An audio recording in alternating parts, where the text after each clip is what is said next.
ವೀಕ್ಷಕರೇ ನಮಸ್ಕಾರ.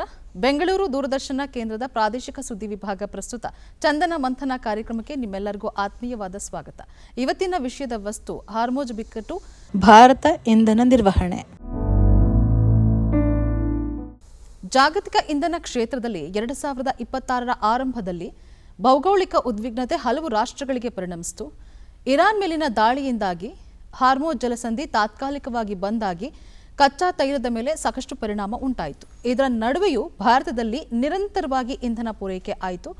ಇದರಿಂದಾಗಿ ಇಂಧನ ಭದ್ರತೆ ಎಷ್ಟು ಸಾಮರ್ಥ್ಯವನ್ನು ಉಳ್ಳಿದೆ ಅಂತ ಹೇಳಿ ಭಾರತ ಮತ್ತೊಮ್ಮೆ ಸಾಬೀತುಪಡಿಸಿದೆ. ಹಾಗಿದ್ರೆ ಭಾರತ ಯಾವ ರೀತಿ ಕಾರ್ಯತಂತ್ರವನ್ನು ಅನುಸರಿಸಿತು, ಹಾಗೆ ಯಾವ ರೀತಿಯಾಗಿ ನಿರ್ವಹಣೆ ಮಾಡ್ತು ಇಂಥ ಬಿಕ್ಕಟ್ಟನ್ನು ಅನ್ನೋದ್ರ ಬಗ್ಗೆ ಸಂಕ್ಷಿಪ್ತವಾಗಿ ತಿಳಿಸ್ಕೊಡೋದಕ್ಕೆ ನಮ್ಮ ಜೊತೆಗೆ ಇದ್ದಾರೆ M Venkatesh, farmer MD MRPL. Sir, ಕಾರ್ಯಕ್ರಮಕ್ಕೆ ಸ್ವಾಗತ. ನಮಸ್ಕಾರ ಸರ್. ನಾನು ಆಲ್ರೆಡಿ ಹೇಳಿದ ಹಾಗೆ ಒಂದು ಕಡೆ ಹಲವಾರು ರಾಷ್ಟ್ರಗಳ ಮೇಲೆ ಪರಿಣಾಮವನ್ನು ಬೀರ್ತಾ ಹೋಯಿತು ಈ ಇರಾನ್ ಮೇಲಿನ ದಾಳಿಯ ಸಂದರ್ಭದಲ್ಲಿ. ಸೊ ಭಾರತ ಯಾವ ರೀತಿಯಾಗಿ ಕಾರ್ಯನಿರ್ವಹಣೆ ಮಾಡ್ತು, ಕಾರ್ಯತಂತ್ರವನ್ನು ಅನುಸರಿಸ್ತು ಅಂತ ಹೇಳಿ ಇಂಥ ಬಿಕ್ಕಟ್ಟಿನ ಸಮಯದಲ್ಲಿ? ಒಂದು, ನಮ್ಮಲ್ಲೇ ಪೆಟ್ರೋಲಿಯಂ ಕ್ರೂಡ್ ಆಯಿಲ್ ರಿಸರ್ವ್ಸ್ ಇದೆ, up to 5.3 million metric ton. ಅದು ತುಂಬಿಕೊಂಡು ರೆಡಿಯಾಗಿತ್ತದು, ಅದನ್ನು ಬಳಸಿದ್ವಿ. ಇನ್ನೊಂದು ಎಲ್ ಪಿ ಜಿ ಕಡಿಮೆ ಬಿತ್ತು. ನಾವು ಪ್ರೊಡಕ್ಷನ್ನ 35 to 40 ಟನ್ಸ್ ಪರ್ ಡೇ ಇಂದ ಅದನ್ನು 55,000 ಟನ್ಸ್ ಪರ್ ಡೇಗೆ ನಾವೇ ಇನ್ಕ್ರೀಸ್ ಮಾಡಿದ್ವಿ. ಎಲ್ಲ ರಿಫೈನರೀಸು ಇನ್ಕ್ರೀಸ್ ಮಾಡೋ ಕೇಪಬಿಲಿಟಿ ಇದೆ, ಮಾಡಿದ್ವಿ. ಹಾಗೆ ಡಿಮ್ಯಾಂಡ್ ಸೈಡಲ್ಲಿ ಕೂಡ ಸ್ವಲ್ಪ ಕಡಿಮೆ ಮಾಡಿಕೊಂಡು ಸಮೌ it was strategically managed until the diplomacy worked with Iran and India and other Gulf countries, where some of the ships we could sail through even during the Hormuz crisis. That is the power of diplomacy India had. ಆಮೇಲೆ ಎಲ್ಲ ರಾಷ್ಟ್ರದ ಜೊತೆ ಸಹಜವಾಗಿ ನಾವು ನಮ್ಮ relationship ಅಂತ ಏನು ಹೇಳ್ತೀವಿ ಅದು ಸರಿಯಾಗಿದೆ. ಡಿಪ್ಲೊಮ್ಯಾಟಿಕ್ ಲೆವೆಲಲ್ಲಿ it's in a very good relationship condition. So with all these factors we have managed the crisis without supply disruption, especially crude oil and LPG. ಒಂದು ಕಡೆ ಭಾರತ ಎಷ್ಟು ಅಪಾಯದಲ್ಲಿತ್ತು ಅಂತ ಹೇಳಿ ನಾವು ಕೂಡ ನೋಡ್ತಾ ಇದ್ವಿ ಇಂಥ ಬಿಕ್ಕಟ್ಟಿನ ಸಮಯದಲ್ಲಿ. ಸೊ ಒಂದು ದೊಡ್ಡ ಜವಾಬ್ದಾರಿ ಕೇಂದ್ರದ ಮೇಲೂ ಕೂಡ ಇತ್ತು, ಯಾವ ರೀತಿಯಾಗಿ ಪೂರೈಕೆ ಮಾಡಬೇಕು ಅಂತ ಹೇಳಿ. ಎಲ್ಲೂ ಕೂಡ ಪಬ್ಲಿಕ್ ಮೇಲೆ, ಸಾರ್ವಜನಿಕರ ಮೇಲೆ ಹೊರೆ ಆಗದಂತೆ ನೋಡ್ಕೊಳ್ಳೋದ್ರ ಹಿಂದೆ ಒಂದಷ್ಟು ಕಾರ್ಯತಂತ್ರಗಳಿದ್ದೇ ಇರುತ್ತೆ. ಮತ್ತೊಂದು ಕಡೆ ಜವಾಬ್ದಾರಿ ಹೆಚ್ಚಿರುತ್ತೆ. ಅಂಥ ದೊಡ್ಡ ಅಪಾಯದ ನಡುವೆಯೂ ಹೇಗೆ ಇದನ್ನು ನಿಭಾಯಿಸ್ತಾ ಹೋಗ್ತಾ ಇದ್ರು ಅಂತ ಹೇಳಿ, ಜನರ ಮೇಲೆ ಎಲ್ಲೂ ಪ್ರಭಾವ ಬೀರಲಿಲ್ಲ ಇದು ಅಂತ. We diversified crude oil supply source. ಹಾರ್ಮೋಸಿಂದ ಮ್ಯಾಕ್ಸಿಮಮ್ ಇಂಡಿಯಾಗೆ ಬರೋದು, ಅದನ್ನು ಡೈವರ್ಸಿಫೈ ಮಾಡಿದ್ವಿ. From 21 countries we went up to 40-45 countries. ನಮ್ಮ ರಿಫೈನರಿಗಳ ತಾಕತ್ತು ಹೇಗಿದೆ ಅಂದರೆ, ನಾವು ಯಾವ ಕ್ರೂಡ್ ಬೇಕಾದರೂ ಪ್ರಾಸೆಸ್ ಮಾಡೋ ಅಂಥ ಕಂಡೀಷನಲ್ಲಿ ಇಟ್ಕೊಂಡಿರ್ತೀವಿ ರಿಫೈನರಿನ ಡಿಸೈನ್ ಮಾಡಬೇಕಾದ್ರೆ. That is the robustness of a refinery design. ನಮಗೆ ಇದೇ ಕ್ರೂಡ್ ಆಗಬೇಕು, ಅಲ್ಲಿಂದನೇ ಬರಬೇಕು ಕ್ರೂಡು ಅಂತಿಲ್ಲ. ಮುಂಚಿಂದಾನು ನಾವು ಡಿಸೈನ್ ಮಾಡಿರೋದು ಯಾವ ಕ್ರೂಡ್ ಆದರೂ ಪರವಾಗಿಲ್ಲ, ಹೇಗಾದರೂ ಮಾಡಿ ಅದನ್ನು ನಾವು ತೊಗೊಂಡು ಪ್ರಾಸೆಸ್ ಮಾಡಬೇಕು. ಯಾಕೆಂದರೆ we are crude dependent country. ನಮಗೆ ಅಲ್ಲಿಂದನೇ ಕ್ರೂಡ್ ಬೇಕು, ಅದೇ ದೇಶದಿಂದನೇ ಬೇಕು ಅಂದರೆ it's a wrong geopolitical strategy. 85% of our crude requirement is imported. So all refineries have got an inherent capacity to process multiple crudes. ಈಗ ರಷ್ಯಾ ಕ್ರೂಡ್ ಅವೈಲಬಿಲಿಟಿ ಇರೋದ್ರಿಂದ, Russian crude cheap ಆಗೋದ್ರಿಂದ ಬರೋಕ್ಕೆ ಶುರುವಾಯಿತು. ವೆನೆಜುವೆಲನ್ ಕ್ರೂಡ್ ಆಗಲಿ, ಅಥವಾ ನೈಜೀರಿಯನ್ ಕ್ರೂಡ್, ಅಥವಾ Brazilian crude. Crude characteristics varies from an API of 20 to API of 45. ಜಾಸ್ತಿ API ಇದ್ದಷ್ಟು lighter crude. API 20 crude is very heavy. And refining design ಮಾಡಬೇಕಾದ್ರೇ we would have designed strategically to handle multiple crudes from multiple region. So ಯಾವಾಗ ಈ Hormuz ಜಲಸಂಧಿ ದಿಗ್ಬಂಧನ ಆಯಿತು, ಯಾವಾಗ ಅಲ್ಲಿಂದ ಬರೋದು ನಿಂತೋಯ್ತು, we diversified our sources from other countries. Cost is one thing, but availability ಬೇಕೇ ಬೇಕಲ್ಲ. ಎಷ್ಟೇ ದುಡ್ಡು ಕೊಟ್ಟರು ಕ್ರೂಡೇ ಇಲ್ಲ ಅಂದಮೇಲೆ ನಾವು ಹೆಂಗೆ ಸರ್ವೈವ್ ಆಗೋದು? So that was a joint effort between all ministries concern to get the supply side intact. Cost is one thing, supply side intact, and we did not starve the refineries for crude oil. So that was a major achievement by the government as A hole of the government approach. So ಇದು ಒಂದು ಕಡೆ ಆದರೆ ಈಗಿನ ಪರಿಸ್ಥಿತಿಯಲ್ಲಿ ಪ್ರಸ್ತುತ ಪರಿಸ್ಥಿತಿಯಲ್ಲಿ ಒಂದು ಮಾತುಗಳು ಕೇಳಿ ಬರ್ತಾ ಇರೋದೇನು ಅಂತಂದರೆ ಈ ಎಥನಾಲ್ ಬಗ್ಗೆ ಕೇಳ್ತಾ ಇದ್ದಾರೆ. ಸೊ ಈ 20% ಏರಿಕೆ ಆಗಿದೆ, ಮತ್ತು ಈ ಎಥನಾಲ್ ಯಾವ ರೀತಿಯಾಗಿ ಇಂಜಿನ್ಗೆ ಎಫೆಕ್ಟ್ ಆಗುತ್ತೆ ಅಂತ ಹೇಳಿ. ನಾನು ಬಳಸ್ತೀನಿ ಅದೇ ಎಥನಾಲ್ನ. E20 E5 ಬರ್ತು ಫಸ್ಟು, E10 ಬಂತು, ಆಮೇಲೆ E20 ಬಂತು. ಹಾಗೇನು ಎಂಜಿನ್ ಮೇಲೆ ಟೆಸ್ಟ್ಗಳು ಭಾಳ ವರ್ಷದಿಂದ ಟೆಸ್ಟ್ಗಳು ನಡೆದಿವೆ by manufacturer, engine manufacturer, by our R&D centres, by Indian scientific research ಸೆಂಟರ್ಸಲ್ಲಿ. ಆ ರೀತಿ ಏನು ಎಂಜಿನ್ ಹಾಳಾಗೋದಾಗಲಿ ಅಥವಾ ಈಗ ನಾನು ಕೇಳಿಬಂದಾಗೆ ಇರುವೆಗಳು ಬರೋದಾಗಲಿ ಅವೆಲ್ಲ ಏನು ಕಂಡು ಬಂದಿಲ್ಲ. ಮೈಲೇಜ್ ಕಡಿಮೆ ಆಗುತ್ತೆ because the calorific value of E20 is lower than the neat petrol. So mileage ಕಡಿಮೆ ಆಗ್ಬೋದು, 3 to 4%, 5%, depends on the driving condition and driving habit and the road condition. ಆದರೆ ಎಂಜಿನ್ ಹಾಳಾಗಿದ್ದ ಎಲ್ಲೂ ನನ್ನ ಎಂಜಿನಂಗೂ ಏನು ಹಾಳಾಗಿಲ್ಲ. So we don't know why this kind of messages are coming into the market.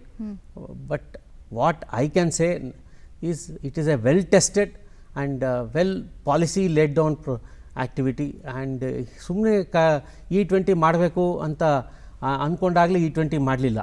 ಅದನ್ನು ಸರಿಯಾಗಿ ಪ್ರಾಸೆಸ್ಸಲ್ಲಿ ಟೆಸ್ಟ್ ಮಾಡಿ ಬಿಟ್ಟಿರೋದು ಮಾರ್ಕೆಟ್ಗೆ. ಓಕೆ, ಇದರ ನಡುವೆ ಈ LPG ಮತ್ತು ಒಂದಷ್ಟು ಸಿಲಿಂಡರ್ಗಳ ಬಗ್ಗೆ ಮಾತಾಡ್ತೀನಿ. ಏಕೆಂದರೆ ಒಂದು ಕಡೆ ಇರಾನ್ ಮೇಲೆ ದಾಳಿ ಆದಂಥ ಸಂದರ್ಭದಲ್ಲಿ ಈ ಹರ್ಮೋಜ್ ಜಲಸಂಧಿ ಏನು ಟೆಂಪ್ರರಿಯಾಗಿ ಬಂದ್ ಮಾಡಿದ್ರು, ಆ ಟೈಮ್ನಲ್ಲಿ ಸಿಲಿಂಡರ್ ಪೂರೈಕೆ ಆಗ್ತಾ ಇಲ್ಲ ಅನ್ನುವಂಥ ಒಂದಷ್ಟು ವಿಚಾರಗಳು ಹಲವು ರಾಷ್ಟ್ರ ಮೇಲೆ ನಡೀತಾ ಇತ್ತು. ಆದರೆ ಅದರ ನಡುವೆ ಭಾರತದಲ್ಲಿ ಎಲ್ಲೂ ಕೂಡ ವ್ಯತ್ಯಯ ಕಂಡು ಬರಲಿಲ್ಲ. ಒಂದು ಕಡೆ 1600 ಇತ್ತು ಪ್ರೈಸ್ ಅಂತ ಹೇಳ್ತಿದ್ರು, ಬಟ್ ನಮ್ಮಲ್ಲಿ ಎಲ್ಲೂ ಆ ಥರ ಪ್ರೈಸ್ ಇನ್ಕ್ರೀಸ್ ಆಗಿದ್ದು ನೋಡಿಲ್ಲ. 942 ರೂಪಾಯಿನೇ ಇತ್ತು. ಸೊ ಇಂಥ ಒಂದು ಪರಿಸ್ಥಿತಿಯಲ್ಲೂ, ಬಿಕ್ಕಟ್ಟಿನ ಪರಿಸ್ಥಿತಿಯಲ್ಲೂ ಯಾವ ರೀತಿ ಭಾರತ ಇದನ್ನೆಲ್ಲ ಪ್ರೈಸ್ ಇರ್ಬೋದು ಜನರನ್ನ ಎಲ್ಲೂ ಕೂಡ ಡಿಸ್ಟರ್ಬ್ ಮಾಡದೆ ಹೇಗೆ ಮುಂದುವರಿತು ಅಂತ? ಒಂದು ಸಪ್ಲೈ ಡಿಮ್ಯಾಂಡ್ ಗ್ಯಾಪ್. ಯುದ್ಧ ಶುರುವಾಗೋಕ್ಕಿಂತ ಮುಂಚೆ LPG ನಾವು ನಮ್ಮ ಸ್ವಂತ production about 35,000 tons per day. ನಮಗೆ ಬೇಕಾಗಿದ್ದು about 85,000 to 90,000 tons per day. So balance of LPG 50,000 tons per day was imported from Gulf countries.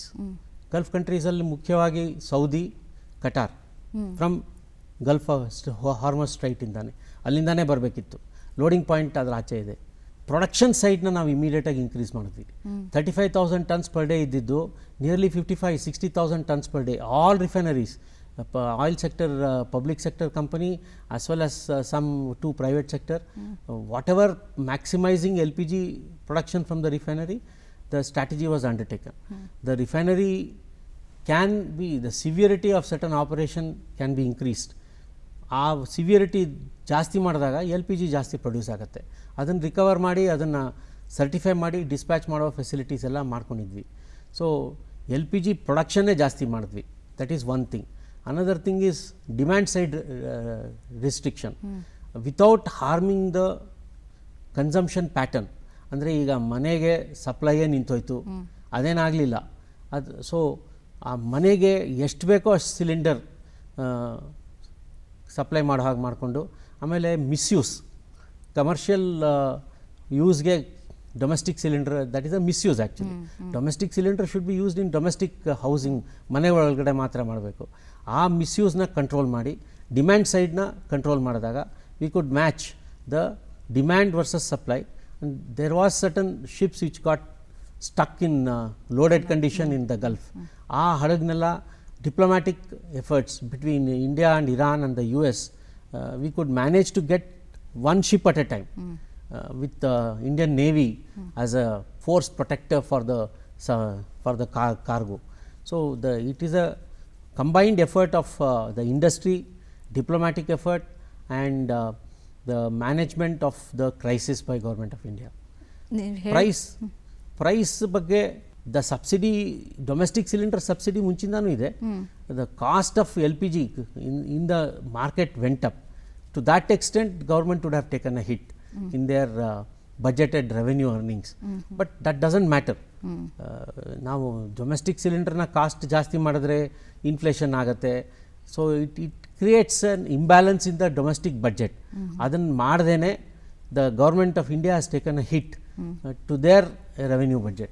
That revenue you can recover based on productivity. If the country progresses with a higher GDP, the revenue loss can be covered in a matter of 4-5 months. ನೀವು ಹೇಳಿದಾಗ ಒಂದು ಕುತೂಹಲ ಏನಾಯಿತು ಅಂತಂದರೆ, ಈ toll ಮತ್ತು ಯಾವುದೇ ರೀತಿಯಾದಂಥ ಟ್ಯಾಕ್ಸನ್ನು ಪೇ ಮಾಡದೆ ಹಡಗುಗಳನ್ನು ರಿಲೀಸ್ ಮಾಡ್ಕೊಂಡು ಬಂದರು ಅಲ್ಲಿಂದ. ಸೊ ಒಂದು ರೀತಿ ಬೇರೆ ರಾಷ್ಟ್ರದ ಜೊತೆ ಭಾರತ ಆಗಿರುವಂಥ ಒಂದು ಬಾಂಧವ್ಯ ಇದಕ್ಕೆ ಹೆಲ್ಪ್ ಆಯಿತಾ ಅಂತ ಹೇಳಿ. ನಿಜ ನಿಜ. ಒಂದೊಂದೇ ಹಡಗು ವಿತ್ ಫೋಕಸ್ಡ್ ಅಟೆನ್ಷನ್. ಈ LPG ಎಲ್ಲಿಗೆ ಬರಬೇಕು, ವೆಸ್ಟ್ ಕೋಸ್ಟಿಗೆ ಬರಬೇಕಾ ಅಥವಾ ಈಸ್ಟ್ ಕೋಸ್ಟಿಗೆ ಬರಬೇಕಾ, ಅಥವಾ ಕಾಂಡ್ಲಲ್ಲಿ ಬರ್ತ್ ಮಾಡಬೇಕಾ ಅಥವಾ ಮಂಗಳೂರಲ್ಲಿ HPCL ಇಂಪೋರ್ಟ್ ಫೆಸಿಲಿಟಿ ಇದೆ ಅಲ್ಲಿಗೆ ಬರ್ತ್ ಮಾಡಬೇಕಾ. So it was a coordinated effort for the whole of government to manage the supply, import as well as distribution. There was a high level group between oil companies formed. Our the decision by the high level of EDs of the 3 companies was implemented letter and spirit to manage the distribution point also. ಇನ್ನೊಂದು ಕುತೂಹಲ ಏನು ಅಂತಂದರೆ, ಈ ರೀತಿ ನೀವು ಹೇಳಿದ ಹಾಗೆ ಒಂದೊಂದು ಬಾಂಧವ್ಯದ ಜೊತೆಗೆ ಹಡಗುಗಳನ್ನು ರಿಲೀಸ್ ಮಾಡಿದ್ರು. ಮತ್ತೊಂದು ಕಡೆ ಇಂಥ ಬಿಕ್ಕಟ್ಟಿನ ಸಂದರ್ಭದಲ್ಲಿ ನಮ್ಮಲ್ಲೇ ಇದ್ದಂಥ ಕೆಲವೊಂದು ಸಚಿವಾಲಯ ಒಗ್ಗಟ್ಟಾಗಿ ಕೆಲಸ ಮಾಡಿದ್ದು ಒಂದು ಕಡೆ. ಆದರೆ ಇಂಥ ಬಿಕ್ಕಟ್ಟಿನ ಸಮಯದಲ್ಲಿ ನಮಗೆ ಎಲ್ಲಿಂದಲೂ ಕೂಡ ಇಂಪೋರ್ಟ್ ಮಾಡ್ಕೊಳ್ಳೋದಕ್ಕೆ ಆಗ್ತಾ ಇಲ್ಲ ಅಂತ ಹೇಳಿದಾಗ ಭಾರತ ಯಾವ ರೀತಿ ಹೆಜ್ಜೆ ಇಡುತ್ತೆ? ಅದಾದರೂ ರಿಸರ್ವ್ಸ್ ಇರೋದ್ಯಾ, ಅದು ಎಲ್ಲೆಲ್ಲಿದೆ ಅಂತ ಹೇಳಿ. ಕ್ರೂಡ್ ಆಯಿಲ್ ಗೊತ್ತಿರೋ ಹಾಗೆ 21-22 ದೇಶದಿಂದ ನಾವು ಕೊಂಡ್ಕೋತಾ ಇದ್ವಿ. ಯಾಕೆಂದರೆ ಅದು ನಮಗೆ ಚೀಪಾಗಿ ಸಿಗುತ್ತೆ. ನಾವು ಗಲ್ಫಿಂದ ತೊಗೊಂಡ್ರೆ ವಾಯೇಜ್ ಟೈಮ್ ಭಾಳ ಕಡಿಮೆ, 5-6 ದಿನಕ್ಕೆ ಕ್ರೂಡ್ ಆಯಿಲ್ ನಮ್ಮ ಪೋರ್ಟಿಗೆ ಬರುತ್ತೆ. ಈಗ ನಾನು ಇವತ್ತು ಲೋಡ್ ಮಾಡಿದ್ರೆ 6 ದಿನಕ್ಕೆ will get it from the Gulf. But ನಾವು ಯುನೈಟೆಡ್ ಸ್ಟೇಟ್ಸ್ ಆಗಲಿ, ಬ್ರೆಜಿಲ್ ಆಗಲಿ, ಅಲ್ಲಿಂದ ಲೋಡ್ ಮಾಡಿದ್ರೆ it takes 40 days. So crude oil supply ಬಂದಾದಾಗಿಂದ we diversified our crude oil source. Economic diversification ಅದರೊಂದು, ಸ್ಟ್ರಾಟಜಿಕ್ ಡೈವರ್ಸಿಫಿಕೇಷನ್ ಇನ್ನೊಂದು. Though our refineries were capable of handling various other crudes from various other countries. ಎಲ್ಲಿ ಚೀಪಾಗಿ ಹತ್ತಿರದಲ್ಲಿ ಸಿಗುತ್ತೋ naturally will be buying crude from the Gulf source only. ಆ source cut ಆದಮೇಲೆ we went across the globe to source crude whichever crude is available, which we are confident that the refinery can handle. Refinery technology ಹೇಗಿದೆ ಅಂದರೆ, ಯಾವುದೇ ನಾನು ಹೇಳಿದ್ನಲ್ಲ, API 20 ಹಿಡಿದು API 40-45ವರೆಗೂ process ಮಾಡ್ಬೋದು. API is the specific gravity of crude. 40 ಅಂದರೆ 45 ಅಂದರೆ ಲೈಟರ್ ಕ್ರೂಡ್, 20 ಅಂದರೆ the crude way not flow. So we have got the capacity to receive and process various kinds of crudes. 250 ಕ್ರೂಡ್ನ ನಾವು process ಮಾಡ್ಬೋದು. That is a design capability. So ಈ ಒಂದು ಪರಿಸ್ಥಿತಿ ಬರ್ಬೋದಾ ಅನ್ನೋದು ನಾವು ಕಾಯಲಿಲ್ಲ. Because we are a crude dependent country. ನಾವು ಎಲ್ಲಿಂದ ಕ್ರೂಡ್ ಸಿಗುತ್ತೋ ಅದನ್ನು ನಾವು ಯಾವಾಗಲೂ ಮಾಡ್ತಾ ಇದ್ವಿ. This time it was focused. So we increased our source from 21 to 45 countries, 40 countries. That helped a lot for crude side. LPG ಸೈಡಲ್ಲಿ LPG was majorly purchase from Saudi and Qatar. ಆ ಎರಡೂ Gulf of ಹಾರ್ಮಸಲ್ಲಿ ಸಿಕ್ಕಾಕೊಂಡ್ಬಿಡ್ತು.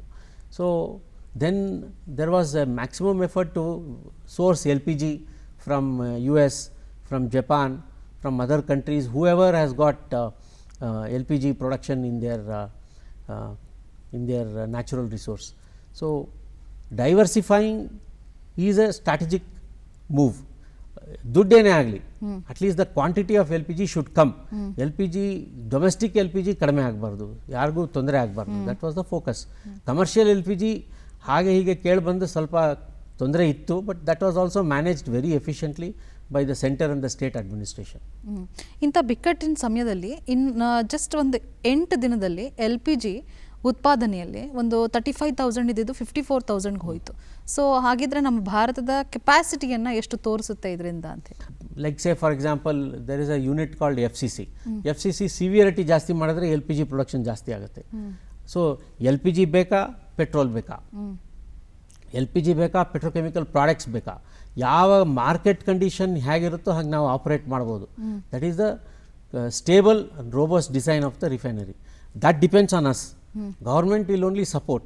The refining design depends on the refinery and the technocrats who are designing the refinery. So production increased drastically is a clear policy decision. Petrochemical feedstock, polypropylene or propylene to polypropylene, that was diverted to LPG. Butene C4 double bond, what we call, that was diverted to LPG. So divert ಮಾಡೋದಕ್ಕೂ pipeline ಅದೆಲ್ಲ everything is well strategized to be ready to this kind of a situation. Hormuz we know that there can always be a disruption in the Hormuz Strait. That's a known thing. ಆಗಿರಲಿಲ್ಲ, ಆದಮೇಲೆ ಇಷ್ಟು ಗೊತ್ತಾಯ್ತು, ಇವಾಗ ಇನ್ನೂ experience ಇದೆ. So we had well planned the disruption which may happen and every refinery maximized LPG production from the day government gave the policy notice, and maximum dispatch of LPG to domestic sector was handled by oil marketing companies very efficiently. ಒಂದು cylinder ಎಲ್ಲೂ ಒಂದು distributor complaint ಬರಲಿಲ್ಲ. I am A consumer of the cylinder. The minute V book the cylinder, within the 5 days or 6 days or 10 days or 25 days ವರೆಗೆ booking control ಮಾಡಿದ್ವಿ demand. So the cylinder availability in a kitchen was never under trouble. That was a very good success in terms of administration as well as oil marketing company distribution efforts. ಇದರ ಜೊತೆಗೆ ಈ petrol ಮತ್ತು diesel ಮೇಲೆ ಅಬಕಾರಿ ಸುಂಕ ಕೂಡ ಕಮ್ಮಿ ಆಗ್ತಾ ಹೋಯಿತು. ಸೊ ಇದು ಭಾರತದ ಆರ್ಥಿಕತೆ ಮೇಲೂ ಕೂಡ ಹೊಡೆತ ಬೀಳ್ತಾ ಹೋಯಿತು. ಸೊ ಅಂಥ ಟೈಮ್ನಲ್ಲಿ ಹೇಗೆ ನಿರ್ವಹಣೆ ಮಾಡಿದ್ರು ಅಂತ ಹೇಳಿ, ಎಕ್ಸೈಸ್ ಡ್ಯೂಟಿ 10 ರೂಪಾಯಿ ಕಡಿಮೆ ಮಾಡ್ತು government. That was not passed on to the consumer, that was passed on to the oil marketing companies. So the oil marketing company is also a company where the balance sheet matters. But public sector oil marketing company is not working for profits.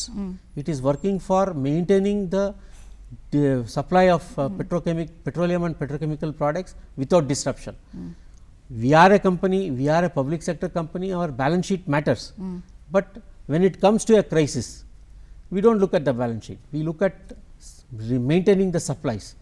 Nama major effort irodu supply disruption ಆಗಬಾರ್ದು. So oil marketing companies also took A hit on the balance sheet, and of course the government reducing the excise duty took a hit of nearly 1.72 lakh crore rupees. That hit can be recovered. It's not a major disruption in the financial balance sheet of the country, or for that matter oil marketing companies. So the robustness of the financial balance sheet indicates that India could manage the supply side as well as the financial side. ಈಗ ಸದ್ಯದಲ್ಲಿ crude oil has come down. It may take some more time for the prices to get reflected, because the high priced crudes are being processed now. 2 ತಿಂಗಳು crude oil time ಬೇಕು. So balance sheet robustness as well as the configuration robustness of the refining sector helped India to overcome this crisis very efficiently. ಇನ್ನೊಂದು major part ಅಂದರೆ ಈ UAE diesel 85% ಏರಿಕೆ ಆಯಿತು, but ಭಾರತದಲ್ಲಿ just ಒಂದು 8% ಏರಿಕೆ ಆಯಿತು. ಸೊ ಇದನ್ನು ಏನನ್ನು ಇಂಡಿಕೇಟ್ ಮಾಡುತ್ತೆ ಅಂತ ಹೇಳಿ? Balance has been absorb by government of India as well as oil marketing companies. So ಕನ್ಸ್ಯೂಮರ್ಗೆ ಪ್ರೈಸ್ ಜಾಸ್ತಿ ಆದರೆ ಇನ್ಫ್ಲೇಷನ್ ಜಾಸ್ತಿ ಆಗುತ್ತೆ. So it effects in productivity. So overall government strategy should be not to lose the productivity of the country. What all said and done, if the prices of the end consumer goes up, the consumer will suffer. Adan madak bidlilla. So the market was controlled in terms of pricing also. So 8% or 9% increase agide. That is the burden on the customer. That burden the customer can happily bear for the sake of the nation, and the majority of the burden has been on the government as well as oil marketing company balance sheets. ಇನ್ನೊಂದು, ಈ America, Russia, Canada ಜೊತೆಗೆ ನಮ್ಮ ಭಾರತ ಒಪ್ಪಂದ ಮಾಡ್ಕೊಂಡಿರೋದು LPG ಪೂರೈಕೆಯಲ್ಲಿ ಮುಂದೆ ಯಾವ ರೀತಿ ಇದು ಇಂಪ್ಯಾಕ್ಟ್ ಮಾಡುತ್ತೆ ಮತ್ತು ಎಷ್ಟು ಮುಖ್ಯ ಆಗುತ್ತೆ ಈ ರೀತಿ ಬೇರೆ ದೇಶಗಳ ಜೊತೆ ಒಪ್ಪಂದ ಮಾಡ್ಕೊಳ್ಳೋದು ಅಂತ? ಕೆಲವೆಲ್ಲ ಎವರ್ಗ್ರೀನ್ ಕಾಂಟ್ರಾಕ್ಟ್ ಅಂತ ಇದೆ. ಎಷ್ಟೇ ಪ್ರೈಸ್ ಆಗಲಿ ನಾವು ಅಲ್ಲಿಂದ ಕೊಂಡ್ಕೊಳ್ತೀವಿ. For example crude oil evergreen contract Middle East, Saudi, Iran of course sanction ಈಗಿತ್ತು, ಸ್ಯಾಂಕ್ಷನ್ ತೆಗೆದಿದ್ದಾರೆ ಈಗ, ಮತ್ತೆ ಇವತ್ತಿನ ಸ್ಯಾಂಕ್ಷನ್ ಬಂದಿರಬೇಕು. So evergreen contract, other then the price, quantity is assured. That contract is called evergreen contract. Price market price ಕಟ್ತಾ ಇರಬೇಕು, but the quantity coming from that country will be assured. So it is always better to have multiple sources of LPG, LNG and crude oil. ಇದು ಮೂರು ನಮ್ಮ ದೇಶಕ್ಕೆ ನಾವು ಹೊರಗಡೆಯಿಂದ ಕೊಂಡ್ಕೊಳ್ಳೇಬೇಕು. Even liquefied natural gas we buy from Qatar, we buy from other countries whichever is supplying. Major supplier is Qatar for the entire world. So LNG supplies has been managed. LPG demand and supply scenario has been managed. Crude oil, of course, you can source from many other source and manage your deficiency. So multiple country diplomatic and strategic relationship is always helpful. ಈ crude oil ಬಗ್ಗೆ ನೀವು ಹೇಳಿದಾಗ ತುಂಬ sources ಇದೆ, ಮೂಲಗಳಿದೆ ಅಂತ ಹೇಳ್ತಾ ಇದ್ರಿ. So ಈ ರೀತಿ ಬಿಕ್ಕಟ್ಟಿನ ಸಂದರ್ಭದಲ್ಲಿ ಈ ಕ್ರೂಡ್ ಆಯಿಲ್ಗೆ ಸಂಬಂಧಪಟ್ಟ ಹಾಗೆ ಬೇರೆ ಬೇರೆ ಸೋರ್ಸ್ಗಳನ್ನು ನಾವು ಆಯ್ಕೆ ಮಾಡ್ಕೊಳ್ಳೋದು. ಈಗ 27 41 ಕಂಟ್ರೀಸ್ ಹೋಯಿತು ಅಂತ ನೀವು ಯಾವಾಗಲೇ ಹೇಳ್ತಾ ಇದ್ರಿ. ಸೊ ಇದು ಭಾರತದನ್ನು ಎಷ್ಟು ಪ್ರೊಟೆಕ್ಟ್ ಮಾಡುತ್ತೆ ಇನ್ನು ಫ್ಯೂಚರ್ನಲ್ಲಿ ಏನಾದರೂ ಇದೇ ರೀತಿಯಾದಂಥ ಬಿಕ್ಕಟ್ಟು ಅಥವಾ ಹೆಚ್ಚಾಗಿ ಬಂದಂಥ ಟೈಮ್ನಲ್ಲಿ ಅಂತ? ಜಾಸ್ತಿ ಕಡೆಯಿಂದ ಸೋರ್ಸ್ ಮಾಡಿದಷ್ಟು ನಮ್ಗೆ ಒಳ್ಳೆಯದು, ಬಟ್ ಕಮರ್ಷಿಯಲಿ ವಯಬಲ್ ಆಗಿರಬೇಕು. But at some point of time strategic requirements overcome the commercial requirements. For example, country is wanting for defense needs. ನಾವು ನಮ್ಮ ಸೋರ್ಸ್ನ ಎಕ್ಸ್ಪ್ಯಾಂಡ್ ಮಾಡಿದಷ್ಟು ಒಳ್ಳೆಯದು. But the more you go American crude, South America ಆಗಿರ್ಬೋದು ಅಥವಾ USA crude ಆಗಿರ್ಬೋದು, Venezuelan crude ಆಗಿರ್ಬೋದು, the voyage time is nearly 40 days. Whereas from the Gulf, the voyage time is 6 to 7 days. So when things are normal, we look at overall economics. When things are not normal condition, strategic sourcing becomes the prime requirement. At that point of time, definitely we will not be looking at purchasing the crude at a lower price. We have to react to the market price conditions and buy to meet our demand quantity. ಈಗ ಅಕ್ಕಿ ಜಾಸ್ತಿ ಬೆಲೆ ಆಗಿದೆ, ಅಲ್ಲಿಂದ ಕೊಂಡ್ಕೊಳ್ಳೋದ್ರ ಬದಲು ಸ್ವಲ್ಪ ಬೇರೆ grade ಅಕ್ಕಿನ ನಾವು ಕೊಂಡ್ಕೊತೀವಿ. ಬಟ್ ಸಪ್ಲೈಯೇ ಕಡಿಮೆ ಆಗೋದ್ಮೇಲೆ ಯಾವ ಅಕ್ಕಿ ಸಿಗುತ್ತೋ ಅದನ್ನು ಕೊಂಡ್ಕೊಳ್ತೀವಿ. So we need to be very clear about strategic purchase and commercial purchase. ಇನ್ನೊಂದು, ಈ ಸೋರ್ಸಸ್ ಹೆಚ್ಚಾದಂತೆ ಭಾರತಕ್ಕೂ ಕೂಡ ಬೇರೆ ಬೇರೆ ಈ ಸೋರ್ಸ್ಗಳೇನಿದ್ದಾವೆ ಈ ಬೇರೆ ಬೇರೆ ದೇಶಗಳ ಜೊತೆ ಕೂಡ ಉತ್ತಮ ಬಾಂಧವ್ಯವನ್ನು ಹೊಂದಬೇಕಾಗುತ್ತೆ. ಯಾವ ದೇಶದ ಜೊತೆಗೂ ಕೂಡ ಯಾವುದೇ ರೀತಿಯಾದಂಥ ಮನಸ್ತಾಪ ಇರಬಾರ್ದು ಅನ್ಸುತ್ತೆ ಅಲ್ವಾ ಅಂತ? That is the victory of diplomatic relationship India has got. We go by country to country and nation first. ಯಾವುದೇ ಡಿಪ್ಲೊಮ್ಯಾಟಿಕ್ ರಿಲೇಷನ್ಶಿಪ್ ನಾವು we progress in industrial adjustments, technology supply athwa any other diplomatic relationship, the focus is always nation first and all every time. Rashtra sarvopari, rashtrakke ಏನು ಹಿತಾನೋ ಅದನ್ನು ಮಾಡಬೇಕು. So it is always better to have good relation with all the countries. There are some countries where they don't want to have good relation, so we cannot do anything about it. ಅದು ಅವ್ರಿಗೆ ಬೇಕಾಗಿಲ್ಲ ಅದು. But ಎರಡು ಕಂಟ್ರಿನೂ ನಾವು independent ಆಗಿ ನಾವು Israel ಜೊತೆ relationship ಇರಲಿ ಅಥವಾ ಇರಾನ್ ಜೊತೆ ರಿಲೇಷನ್ಶಿಪ್ ಇರಲಿ ಅಥವಾ ಸೌದಿ ಅಥವಾ ಮಿಡಲ್ ಈಸ್ಟ್ ಕಂಟ್ರೀಸಲ್ಲಿ, so we have our own vectors and access for maintaining relationship. ಕೊನೆ ಪ್ರಶ್ನೆ ಏನು ಅಂತಂದರೆ, ಈ ರೀತಿಯ ಬಿಕ್ಕಟ್ಟಿನ ಸಂದರ್ಭದಲ್ಲಿ ಸದ್ಯಕ್ಕೆ ಭಾರತ ಕಲ್ತಿರುವಂಥ ಪಾಠ ಏನು? ಮುಂದೆ ಇಂಥ ಬಿಕ್ಕಟ್ಟು ಬಂದಾಗ ಸನ್ನಿವೇಶವನ್ನು ಯಾವ ರೀತಿಯಾಗಿ ಎದುರಿಸಬೇಕಾಗತ್ತೆ ಅಂತ ಒಂದು ಹೇಳಬೇಕು ಅಂದರೆ, ಈ ಥರ ಒಂದು ಡಿಸ್ರಪ್ಷನ್ ಆಗತ್ತೆ ಅನ್ನೋದು ನಾವು ಎಕ್ಸ್ಪೆಕ್ಟ್ ಮಾಡ್ತಾನೆ ಇದ್ವಿ. ಅದಕ್ಕೆ ನಮ್ಮ ಪ್ಲ್ಯಾನ್ಗಳಿತ್ತು. ಈಗ crude oil reserves 5.3 million metric ton, that reserves under extreme condition can come for 2 to 3 weeks. So ಅದನ್ನು ಜಾಸ್ತಿ ಮಾಡ್ಕೊಳ್ಳೋದು, ಅದನ್ನು ಜಾಸ್ತಿ ಮಾಡೋದು ಅಂದರೆ ಒಂದೇ ಕಡೆ ಮಾಡೋದಲ್ಲ. You need multiple locations for strategic reserves. ಒಂದು ಮಂಗಳೂರಲ್ಲಿದೆ, ಇನ್ನೊಂದು ಉಡುಪಿ ಹತ್ತಿರ ಇದೆ, ಮತ್ತೊಂದು ವಿಶಾಖಪಟ್ಟಣಮಲ್ಲಿದೆ, ಇನ್ನೊಂದು ಒರಿಸ್ಸಾಲ್ ಚಾಂದಿಕೋಲಲ್ಲಿ ಮಾಡಬೇಕು ಅಂತ ಪ್ಲ್ಯಾನ್ಸ್ ಇದೆ, ಅಥವಾ ರಾಜಸ್ಥಾನಲ್ಲಿ ಲೈಮ್ ಸ್ಟೋನ್ ಕೇವ್ಸ್ ಇದೆ ಅದರಲ್ಲಿ ಮಾಡಬೇಕು ಅಂತ. Wherever technology is permitting, we need to adapt more and more reserves for crude oil. But ಅದು ಬರೀ ರಿಸರ್ವ್ ಮಾಡಿಕೊಂಡು ಅದ್ರ ಕಮರ್ಷಿಯಲ್ ಇಂಪ್ಯಾಕ್ಟ್ ನೋಡ್ಕೋಬೇಕಾಗತ್ತೆ. ಆಮೇಲೆ ಸೊ ಡಿಪ್ಲೊಮ್ಯಾಟಿಕ್ ರಿಲೇಷನ್ಶಿಪ್ ಎಷ್ಟು ಚೆನ್ನಾಗಿ ಹೊರಗೆ ಬಂತು ಈ ಯುದ್ಧದಲ್ಲಿ ಅಂತ ನಾವೇ ಕಣ್ಣಾರೆ ನೋಡಿದ್ವಿ. As A common citizen we were a witness for some of the vessels, because it was an Indian flag, the vessel was escorted through the Gulf, and we could get the supplies even at the peak of conflict condition. So that lesson, our relationship with the country is country to country and nation first. ಅವ್ರಿಗೂ ಅನುಕೂಲ ಆಗಬೇಕು, ನಮಗೂ ಅನುಕೂಲ ಆಗಬೇಕು. That's the approach India has been taking diplomatically and we will continue to do that. Sir, ಇಷ್ಟೊತ್ತು ನಮಗೆ ಈ ಬಿಕ್ಕಟ್ಟಿನ ಸಂದರ್ಭದಲ್ಲಿ ಭಾರತ ನಿರ್ವಹಣೆ ಮತ್ತು ಯಾವ ರೀತಿಯಾದಂಥ ಒಂದಷ್ಟು ಕಾರ್ಯತಂತ್ರಗಳನ್ನು ರೂಪಿಸ್ಕೊಂಡಿದ್ರು ಮುಂಚಿತವಾಗಿ ಅನ್ನೋದ್ರ ಬಗ್ಗೆ ತಿಳಿಸ್ಕೊಟ್ರಿ. ತುಂಬ ಹೃದಯದ ಧನ್ಯವಾದ ಸರ್ ಬಂದಿದ್ದಕ್ಕೆ. ನಮಸ್ಕಾರ. ವೀಕ್ಷಕರೇ, ಇಂತಹ ಬಿಕ್ಕಟ್ಟಿನ ಸಮಯದಲ್ಲೂ ಕೂಡ ಭಾರತ ಎಂಥದ್ದೇ ವಿಚಾರ ಆದರೂ ಸ್ವಾವಲಂಬಿಯಾಗಿ ನಿಲ್ಲುತ್ತೆ ಅನ್ನೋದನ್ನು ಮತ್ತೊಮ್ಮೆ ಸಾಬೀತುಪಡಿಸಿದೆ. ಮುಂದಿನ ಭವಿಷ್ಯಕ್ಕೂ ಕೂಡ ಇದು ಮಾದರಿ ಆಗುತ್ತೆ. ಮುಂದಿನ ಸಂಚಿಕೆಯಲ್ಲಿ ಮತ್ತೊಂದು ವಿಚಾರದೊಂದಿಗೆ ಭೇಟಿಯಾಗೋಣ. ಸತ್ಯ, ಸಮರ್ಥ, ಸಂಪೂರ್ಣ ಸುದ್ದಿಗಾಗಿ ವೀಕ್ಷಿಸಿ ಚಂದನ ವಾರ್ತೆ. ನಮ್ಮ ಚಂದನ ಮಂಥನ ಕಾರ್ಯಕ್ರಮವನ್ನು ನೀವು ಡಿಡಿ ಚಂದನ ನ್ಯೂಸ್ ಯೂಟ್ಯೂಬ್, ಇನ್ಸ್ಟಾಗ್ರಾಮ್, ಫೇಸ್ಬುಕ್ ಹಾಗೆ ಎಕ್ಸ್ ಖಾತೆಯಲ್ಲೂ ಕೂಡ ವೀಕ್ಷಿಸಬಹುದು.